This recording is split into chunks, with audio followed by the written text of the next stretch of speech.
Hello दोस्तों, welcome to my YouTube channel DK brothers.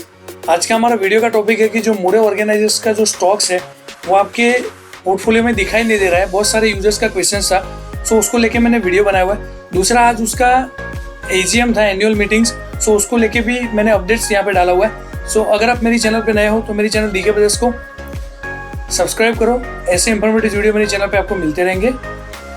सो सबसे पहले, why the stock is not available for tradings. So आप उसमें bye और सेल नहीं कर सकते हो, ऐसा क्यों है करके। So more organisers under GSM conditions graded surveillance measures under the stage for due to abnormal price increase not commensurate with its financial health fundamental as determine the stock exchange. So SEBI क्या करता है, अगर किसी stock में उसको कुछ gambling जैसा दिखाई दे रहा है, इसमें कुछ एबनॉर्मल मूवमेंट्स हो रहा है, प्राइस इंक्रीज डिक्रीज हो रहा है या कोई गेम प्ले कर रहा है इसमें, तो वो उसको सर्विलेंस में डालता है और सर्विलेंस के बेस पे वो जीएसएम स्टेज 4 में कैटेगराइज करता है। This stage indicate the high level of surveillance with restriction on the trading activity increase the margin requirements. So क्या करता है, वो रेस्ट्रिक्शन डालता है, आप बाय सेल पे रेस्ट्रिक्शन लग जाता है और आपको अगर बाय सेल करना है तो उसमें मार्जिन इंक्रीज हो जाता है। So here is more detail explanations. GSM and investors protections क्या है। So GSM is a surveillance mechanism developed by the SEBI and stock exchange to safeguard the investors. So आपके पॉजिटिव के लिए सेबी ने ये गाइडलाइन बनाया हुआ है और इस स्टॉक को जीएसएम में डाला हुआ है। Abnormal price movement. So companies are placed under GSM when the stock price are experiment significance and rapid increase that are not supported by the fundamental factor by the earning asset or cash flow। Means अगर dummy increase हो रहा है price में तो सभी को लगता है कि इसमें कहीं ना कहीं अर्निंग्स, एसेट्स और कैश फ्लो नहीं है, तो भी इसके प्राइस में कोई गेम प्ले कर रहा है, तो उस केस में वो जीएसएम कैटेगरी में डालता है। जीएसएम 4 के restrictions is once in a week and 100% marginal requirement applied to all traders. A restricted price band is also 5% imposed to a limiting price fluctuations। सो आप देखोगे तो वंस इन अ वीक उसका restriction होता है, means day to day या तो Monday to Monday उसका ट्रेडिंग्स या बाइंग सेलिंग होता है। This purpose of this surveillance is to aim cool down the speculative activities, reduce volatility and protect the investors from the potential losses due to irrational price movement। अगर ये price में ज़्यादा fluctuation होता रहेगा तो ज़्यादा से बायर्स और सेलर्स इसमें इन्वॉल्व होते जाएंगे, जिसकी वजह से उनका लॉस हो सकता है। सो उस केस में सभी यहाँ पे रेस्ट्रिक्शन डाल दिए।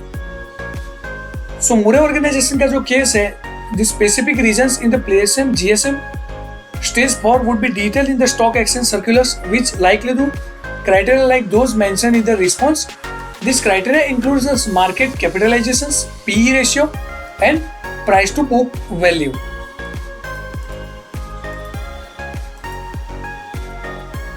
GSM stage 4 में buyers are required to deposit additional surveillance deposit of 200% of the trade value। Trading is permitted, जैसा मैंने बताया, once in a week, typically on Monday or the first trading day of the week। These measures are placed to monitor and potentially restrict trading activity in security exhibit unusual price or volume behavior।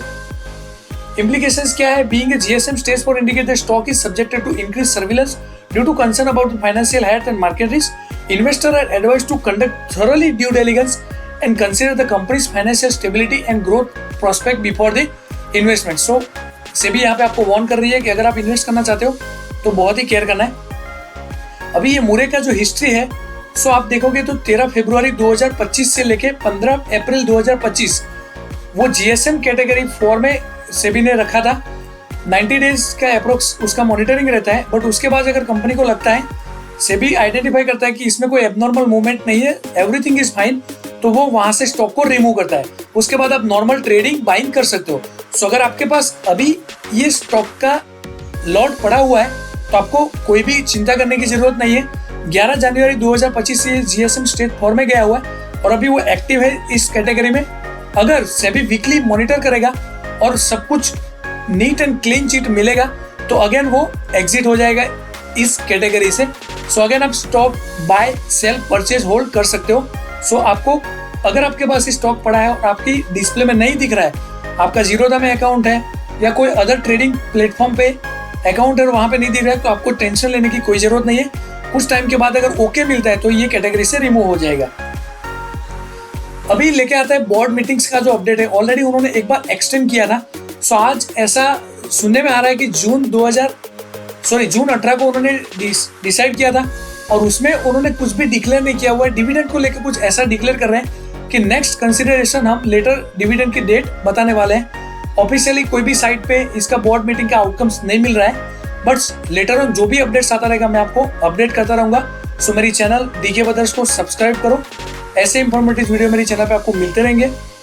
Letter news आपको मैं मेरी channel पे provide करता रहूंगा। Thank you, मिलते हैं next video में।